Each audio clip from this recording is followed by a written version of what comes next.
Hi everybody and welcome back to the Willy Saint Willy channel once again, and by the title of this video, you know exactly what you're in for.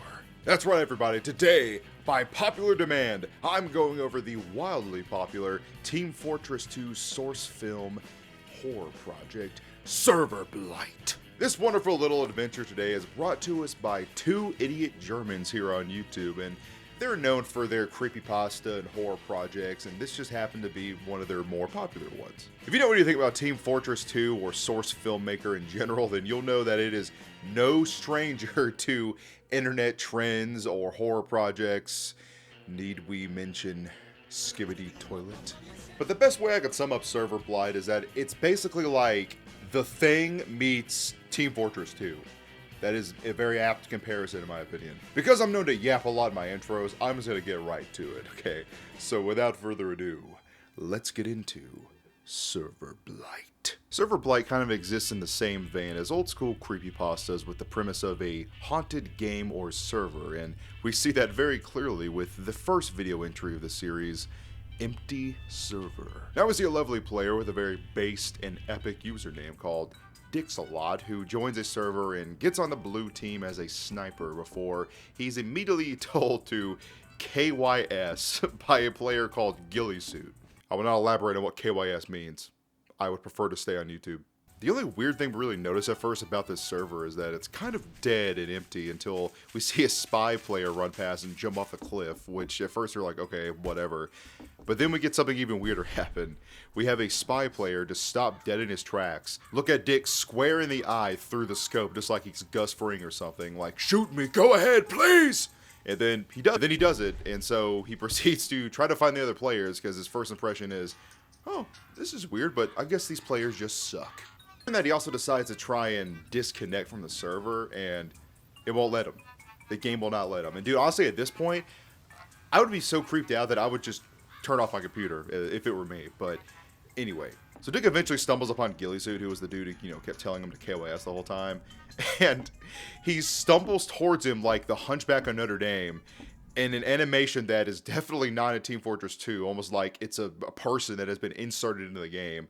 And he gently takes away his knife from the sniper while he's mumbling the words like, KYS. And then he runs off in terror because he looks over Sniper's shoulder and sees that there's this weird, like, six-fingered heavy guy, heavy weapons guy, just standing behind the corner. Like, it's so creepy, man. And to make matters worse, the heavy creature thing starts spouting out these garbled voice lines until we see that it's not just the heavy weapons guy, it's an amalgamation in mass of like various different Team Fortress characters chasing after him and screaming these weird distorted lines before Dick runs up the stairs and sees a message scrawled in blood from Gillysuit telling him that he basically has to die in order to leave the server. And again, that's reminded me of an old school creepypasta. Like, yeah, of course he writes a message in blood before he dies. Like, classic. So seeing no other option, Dick just sprints towards the pit and jumps off and is able to die and leave the server, leaving this weird creature that we don't have a name for yet, just kind of slinking back into the edges of the map and leaving their fate unknown.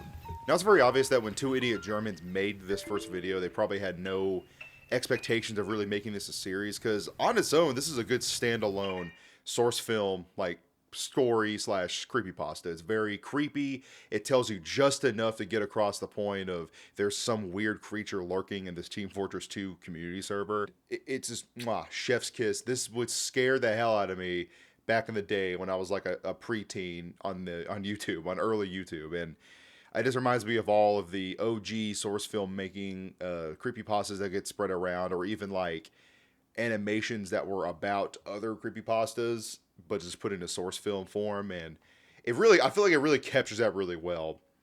But that being said, this is a series, so we can keep going. So with the next series migration, we see a brand new player called Johnny Danny 12 enter this new server with a familiar face. Gillysuit is in there. Oh, well, he seemed to help the last protagonist, so maybe he'll help him this time. I'm having so much fun. Okay. I'm having so much fun. Oh. It got him. The thing got him from the last time. Now, that begs the question, was Gillysuit infected from the beginning? Like, even in the first entry? Huh. Let's keep going. So Johnny just tries to continue his game on Thunder Mountain like any other normal player would until he eventually is prompted to investigate the strange noise that is most likely where Gillysuit is at. Before we see, whoa, whoa, whoa, whoa, whoa, whoa, whoa! Can I show this? Is he getting devious backshots? I'm not gonna lie. When I first saw that, for like a half a second, I was like, no way. I was like, no way Gilly is getting backshots like that. But no, he's not. He's just banging his head on the ground like a normal schizo. Boring. So it seems that Gillysuit was assimilated by this creature and just acted as a trap to lure in Johnny so he could be assimilated as well.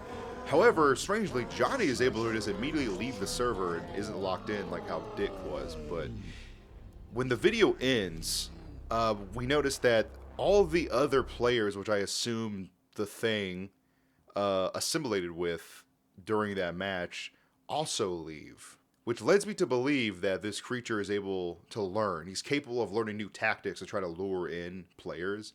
And now with Johnny leaving, I think this implies that he is inadvertently teaching this creature how to leave the server he's on. So, in a way, Johnny kind of screwed everybody in a roundabout way. Now thinking about it, at least that's what I'm led to believe. But I'm still curious as to the fact that, like, how did Dick get away, even though he died and wasn't assimilated, but Gilly died and he was assimilated anyway?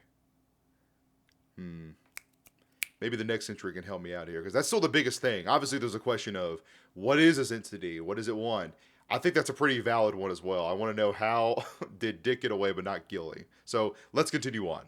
Now, the next entry is titled Serverblight, which is obviously the name of the series. So from here on out, I'm just going to call the creature Serverblight just for simplicity's sake. Now, surprisingly, the next entry opens with pretty normal Team Fortress gameplay and actual voice acting. We also see the return of Dick and apparently one of his friends named Matt. So we learned that Dick's name is actually Aaron, so I'm going to call him that. One guy? Aaron, we're gonna get stomped. No one plays these community servers, man. Let's play casual. But as we can see, Aaron is very scared to go back to the casual servers because that's where he apparently encountered this server blight. And he's under the assumption that as long as he sticks to the community servers and away from that, then he'll be safe, which is a big assumption to make because he's assuming a lot. And my point is proven when Aaron notices a very familiar name pop into the server. Gillysuit. What do you mean? Okay. What the fuck? Why can't I leave? I can't. So Matt obviously doesn't understand the gravity of the situation that he's in, like, at all. So despite Aaron's pleas to try to leave or kill their characters off to just get out of the server, they continue on and run around the map, and everything seems pretty normal at first. It's kind of like oddly quiet.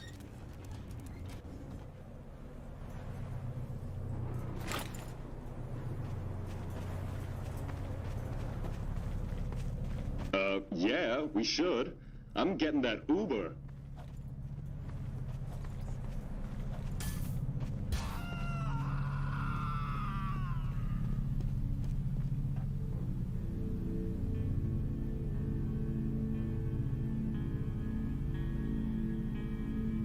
What? Yeah, that's...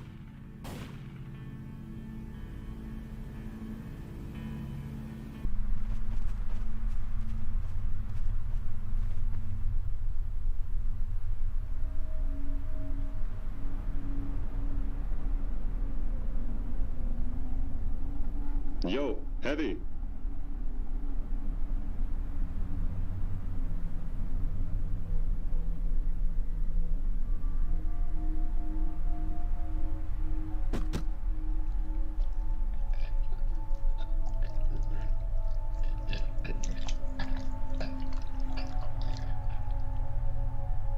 Dude, the noises in this are so gross because the visual of the hand coming in and out of the mouth is just one. It reminds me of The Grudge, like it reminds me of that, but also just the choking, like gagging, and like wet, like smacking sounds. Just they kind of irk me a little bit. They kind of get to me. And obviously, at this point, any normal sane person would just turn off their computer since they can't leave their server. You know, they would just assume it's a glitch or whatever. You know, maybe not Aaron because he knows what it actually is, but you would think you would do that, right?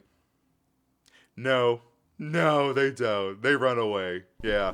They run away and then they try to vote the server blight out of like the server. And it does work, but one, that was a big gamble to take, and also I wonder where it went. Like where did it go? Because this thing obviously can like infect servers and assimilate people. And, like they essentially just like put him off somewhere else. Like they Alduin the World Eater him by just sending him somewhere else. Like, well, he's someone else's problem now. Get rid of him.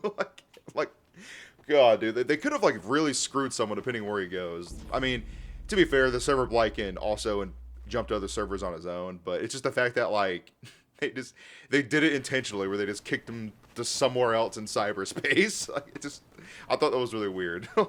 However, Matt and Aaron have other problems because they noticed that poor little Johnny from the previous entry has been caught and assimilated, and he is lying in the snow, like glitching out, dying as he's being assimilated, like it's a damn like World War II movie where it's like a dramatic death, and he's lying there bleeding out, and he's oh my god, it's actually kind of sad. I never thought I would feel for a Team Fortress 2 like source film character, but he's lying there like shivering and twitching, like he's glitching out, and he's like, oh my god, is this heaven? Like, why is it so cold? And it just gives me visuals of like, yeah, he's like bleeding out, like, you know, like a real life person. And it made me kind of sad. I really felt for Johnny. Poor guy. He thought he got away.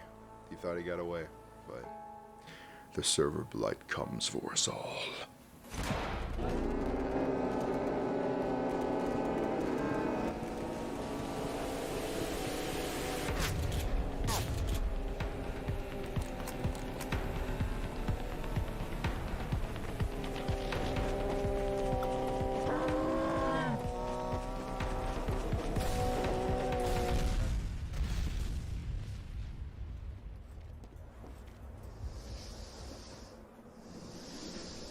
So Aaron finally bothers to tell Matt what's really going on and what the server blight really is. Like, oh, how it mimics people's voice lines and is able to assimilate people and tries to trick them so it can like capture them.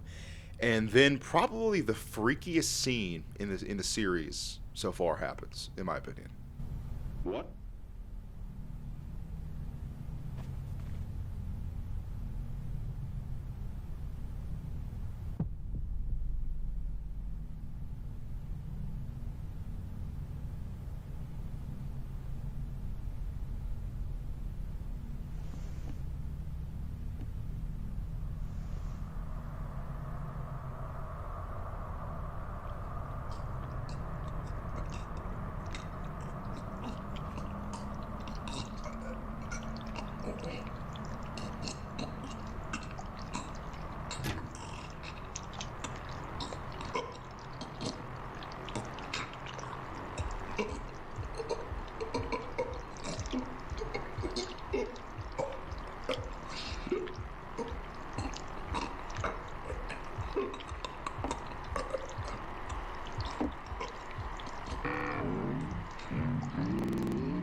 Yes, that is correct. Matt was assimilated pretty much the whole time. And I'm assuming it was either before the episode even started, because maybe like the server blight is trying to pretend to be a person and not kill people immediately so he can like learn their tactics and how to lure more people in. But it also could have happened when Matt like went off screen near the beginning of the video when he was like going to like, investigate what was going on, and that was when it could have happened. At least that's what I'm led to believe. And Aaron, poor guy, has like an existential crisis about this. And also something I noticed upon like the second or third time I watched the video was that Matt only speaks in lines that he has already spoken before he was assimilated. Like when they're at the beginning, they're playing the game and all that. Yeah, he doesn't say anything new after he goes off screen that one time. Everything else he says is like Lionty's already said. And the sheer terror that Aaron would feel in the situation is like not even measurable. Like I was creeped out back when I played a Lethal Company, and I had mods that were like enemies would repeat voice lines I said or a friend of mine would say, and that alone, even though I know it was a game, was creepy enough. And imagine having to experience that sheer terror like in real life, where your life is like actually in danger. I would evacuate my bowels, man. That like I wouldn't know what to do at that point, because I would be like, well, I am screwed. I would either have to accept my fate or have like a kids movie moment where I do a Hail Mary and I just do like a I'm not afraid of you anymore. I'm not afraid. Like in hopes that maybe that would work. Like it's all in my head.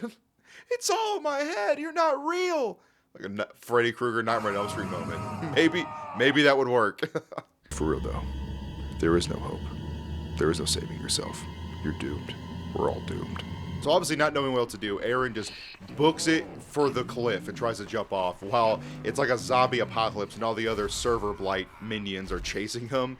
And he narrowly is able to escape again. My boy Dix-a-lot gets away again, and I cheered watching that. After a couple times watching, I was like, let's go! However, we can't escape this sense of impending doom as basically the Serverblight characters just reset to like normal, and in the hopes of luring more people in as more players join the server, which obviously shows that the Serverblight is gone viral. It's spreading, and there's really no stopping it at this point, and now we just have to hope and pray something changes, or just watch it like a car wreck in slow motion to see what else happens. Now, the next entry is probably the most unique out of the entire series, as it's not really an animation. It's a creepypasta narration, like old school, like Mr. Creepypasta, Creeps McPasta style. And it answers the question of what exactly happens when a player is assimilated by the Serverblight. And actually, it's pretty nice. It's basically like an endless Mardi Gras festival, endless massages and happy endings, free drinks, free brewskis. I'm just kidding. It's torture. It's absolute agony. Matt describes waking up in a black void in some weird, twisted amalgamation of Team Fortress characters' skins, while he is forced to basically move in sync with a collective of other souls trapped with him, and if he doesn't cooperate, he is immediately burned with this absolute searing agony that forces him to cooperate, whether it be moving or screaming along with all the other voices. He basically is eternally tortured forever. It's basically just hell. Like, that's the best way I can describe it. When you're assimilated by the Serverblight, you are permanently stuck in a collective hell with everyone else that is assimilated with them. It twists and forms your body, it removes your limbs and sense of being, and you're basically just insane body horror hellraiser levels of torture. Yeah, basically what happens to you in the Serverblight server once you're assimilated happens to you in real life. Basically Sword Art Online, which is very terrifying. Isn't this fun? Isn't this like a fun little cute series? So the next entry, Assimilation, kind of expands on the real torture that the real life players go through. And it opens with, like how every other entry opens, with a normal Team Fortress 2 gameplay and maybe a little bit of banter. But then it like pans out in like a really meta, like Keanu Reeves, whoa moment. And you see the real life dude on the keyboard playing. And I don't know where this guy is playing at. It looks like a human trafficking basement where he's at. But anyway, he's playing as a spy and he's running around. And even before anything weird happens, he acts all like paranoid, looking over his shoulder and like something's wrong. I don't know why, but this basement reminds me of that one meme picture with like a dude dressed up like Mickey Mouse in like a abandoned like swamp-ridden basement. Like, I'll show the image, but it reminded me of that for like some reason. Now, the more he explores the map, the more he starts to hallucinate that, like, he basically is the spy character, like, he's turning into him, is, like, linked in the game. And, obviously, as you would expect, the Serverblight starts to reveal its true colors. At first, it's only one player that acts weird with him, but eventually, as he's running around, the spy dude, like, sees all of the players are the Serverblight, and they're all just watching him like it's a cult. And it's like, then they start chasing after him. And as he's going through the hallways, like, literally, his real life world and the Team Fortress world starts to merge into one. And when I tell you that this entire sequence feels like something I would see in an actual psychological horror movie, I mean that, because he basically is just frozen in fear as the Serverblight closes in on him, and you see like the subtle hands of like a heavy character approaching him from behind, and eventually he is just completely assimilated and sucked into, I guess, the Serverblight hell. And his real life body is like comatose and just dead with like blood coming out of his mouth and like rolled back white eyes. And I'm just like, dude, like, I feel like this could be like a movie. This is something I would see in like an actual movie at this point. Honestly, it would be hilarious if his family has a funeral for him and his body is like frozen in terror, like in Scary Movie 3, where Brenda's body's like his family's all around him. Yes, he was a lovely young man, and oh, look, the funeral home did such a good job. He looks so peaceful. Now, I know I was clouding on it before, but this actually explains why you can't just turn off the computer in order to get away from the Serverblight, is because you're linked, and turning off your computer might inadvertently kill you in real life, so you can't really do that. Awkward. I was wrong. And honestly, my interpretation of this is that the Serverblight is able to actually mimic entire servers in games now. Like, every player that was in that game, like, they weren't assimilated during the video, they were assimilated before the video even started. So now I'm left to believe that a random real-life player can join a server in a game, and actually every single player in it is the Serverblight, and that's just a clever way to trick the people who join it, as like a weird, messed up way to torture them and mess with them rather than just killing them outright. It wants to like draw it out like he's toying with them, like he's a cat playing with his food. And thinking about that makes it even worse, because it's like the Serverblight isn't just some unknowable being. It actually has a personality and like tactics and goals, and takes pleasure out of like torturing these people, and that makes it worse. Like, that makes it just way worse to me. Now, the next entry, Reflection, technically has two parts to it. There's the teaser and then the actual entry itself.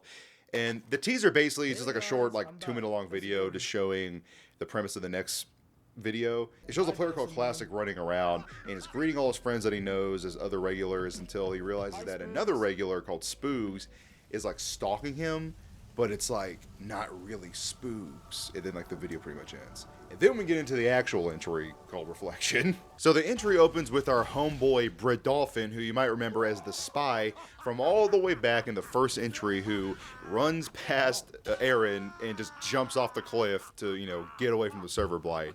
Again, why do these people keep playing Team Fortress after experiencing a horror beyond human comprehension? Why are they doing this, man? Anyway, Bredolphin is having the time of his life as being the best spy man I've ever seen, and he's some trick stabs and all sorts of stuff before he actually talks to Classic, who was the guy in the teaser from I mentioned a second ago, until, like, well, first Bredolphin complains that some dude keeps trying to message him and he should just block him, but then Classic gets snatched up like a damn teddy bear in a claw machine by the Serverblight and gets taken off screen.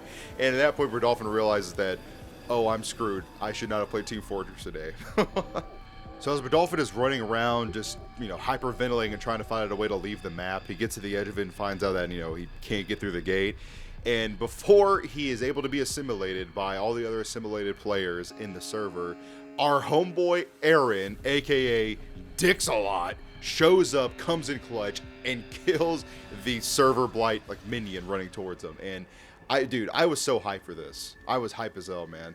Like, Aaron, dude, that's my boy. That's my boy. He came in to help someone who didn't really bother to do the same thing for him. And honestly, that's poetic in a way. So the two of them have a real bro moment, and Bredolphin and Aaron join forces, and they try to figure out a way to either save more players or just get out of the server in general, until Bredolphin, you know, happens upon a little pond, a little body of water, and looks at his reflection. You know, it's like poetry. It rhymes, you know, the same name of the title, and he's looking at his reflection in the water. Anyway. And Bredolphin is starting to realize, as we already know, that he is connected to the game. Everyone is connected with the Serverblight. We're all one. They're legion. And he's like, how am I able to move like this? I can like see my own reflection. I could see my own hand in the game. Like, How is this possible? And then Aaron's like, dude, it pulls you in. This is a paranormal event. You know, it's like, it's all weird and wonky. But then Rodolphin looks back down at his own reflection and sees that it's gone. There isn't one. And then Rodolphin, I'm assuming, runs away in fear. And then you have the spy, which I assume is like the assimilated spy character from the previous entry, start trying to attack Aaron until they run into the Serverblight that is taken on the form of ghillie suit from the first entry, and he also has classic attached to his chest, and he just proceeds to smile, like give like an evil green goblin like smirk to Aaron. He starts torturing Classic right in front of him. And he's just like, you know, he's just a sick, twisted freak. He's like enjoying every second of it. He's like, yeah, you can't do nothing about this, can you, bitch? Like, it's so weird, man. So obviously, as we can see, Aaron is kind of like the protagonist now, and the Serverblight is the antagonist. So they have like a connection, like a little hatred between each other, because Aaron is the one who is able to actually constantly survive him and run into him and help other players. And obviously the Serverblight probably doesn't like that, because he's like an actual kind of like a threat to him, the fact that he just keeps getting away. I'm assuming the Serverblight has a little bit of an ego and just wants to continue to torture Aaron to try to one day assimilate him. And honestly, I think this is all part of his game. I think the Serverblight is getting off on this a little bit and just stringing Aaron along until he ultimately, you know, takes him. Why does Aaron keep playing this game? I know he says he wants to help other players, but dude, why? Like, post on other forums, go on Reddit, YouTube, whatever, dude. Like, let the word get out there that this creature is haunting Team Fortress 2, but like, why are you putting yourself in danger every single time just for a game? I don't know. That's just me. I don't know, man. Let's continue.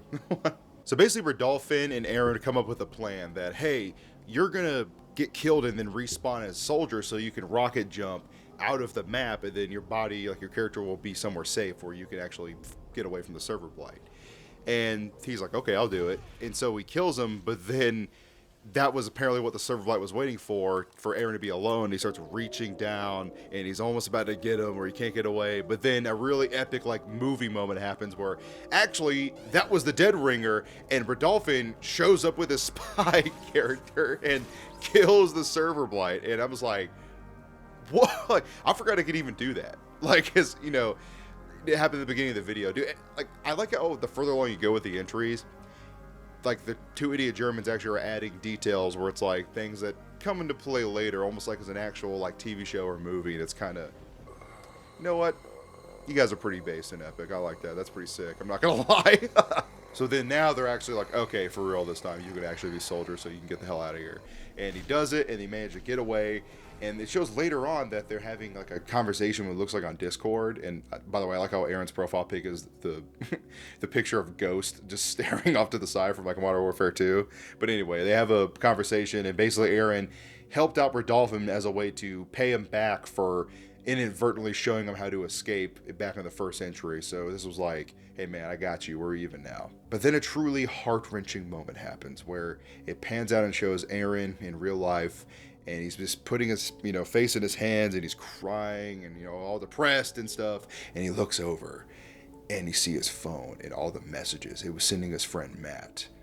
And there's no response, because we all know what happened to Matt. He's in hell. He's burning in hell right now. But here we are with the latest entry in Serverblight, Assimilation. And actually, this was uploaded a day ago.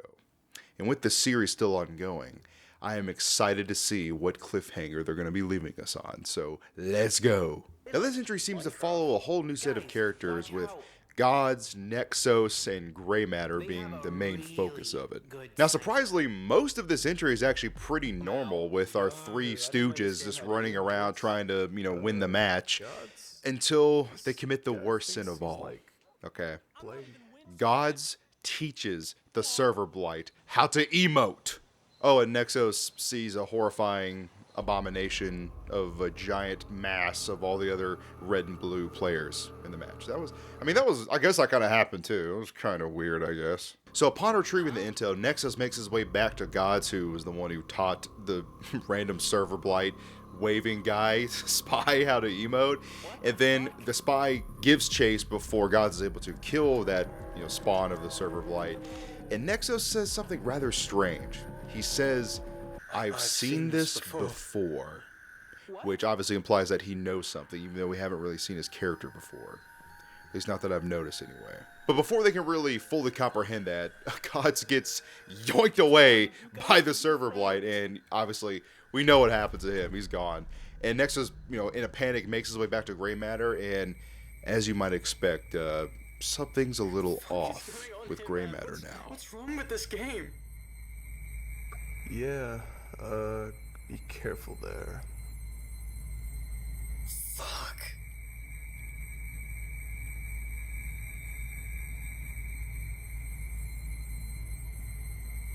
But we should get the health.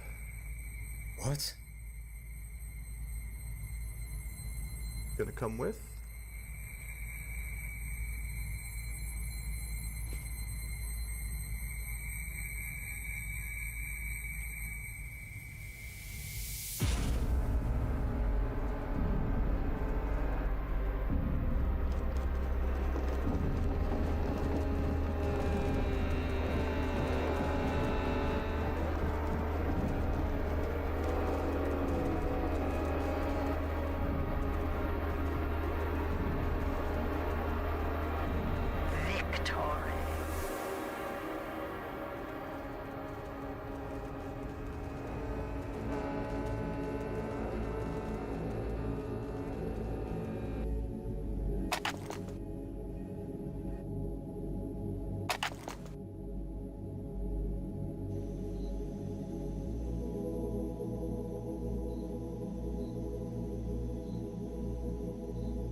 So a couple interesting details I noticed upon like my second rewatch was that apparently the soldier that they encountered almost at the midpoint away through the video, that Serverblight soldier is doing a scout taunt. So he's doing a taunt that that character shouldn't even know. So that's like the first kind of indication that like, something's not quite right here.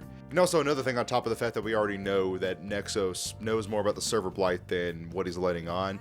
He also does a dive for the in-game checkpoint in order to disconnect from the game, almost as if he knows that he now has more control over his character now that he's like linked with the game. So I'm really curious to see where this series goes, because surprisingly this wasn't actually that much of a cliffhanger, which came as a shocker to me. But oh god, I love this series so far, and I really hope the Two Idiot Germans don't give up on it and they keep it going to at least have some sort of endpoint in mind. But my god, amazing. S tier, bravo, bravo. But there you have it, everybody.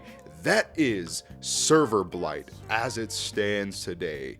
Let me know what you guys thought of that in the comments below. I mean, I probably missed a couple details here and there. Admittingly, I was never that big of a huge, Team Fortress 2 player, so I don't know everything about like the mechanics or lore of the game, but I still had fun going through and like noticing little details in the videos and going over it with you guys. My god, it's a blast. Two Idiot Germans, you guys are goated in my book. I don't care what anyone else says. You're goated in my book. Unless you do something really heinous I don't know about, then in which case, be gone, for I never knew you. I'm just kidding. I'm sure they're cool. Well, thank you guys as always for watching and sticking with me to the end. Let me know in the comments below what else you want to see from me and just any other quirky little details you want to tell me. I don't care. I love all the comments, either good or bad, and I like seeing them. But just in case I don't see you, stay safe. I'm joking, don't leave. That's right, I'm doing this again. I'm adding a couple of other more underrated videos to my channel at the end of this video, starting right now. So click on one of them. You know what to do. Just take that little delicate, soft, tender hand of yours and scroll that mouse over to one of those videos and freaking left click.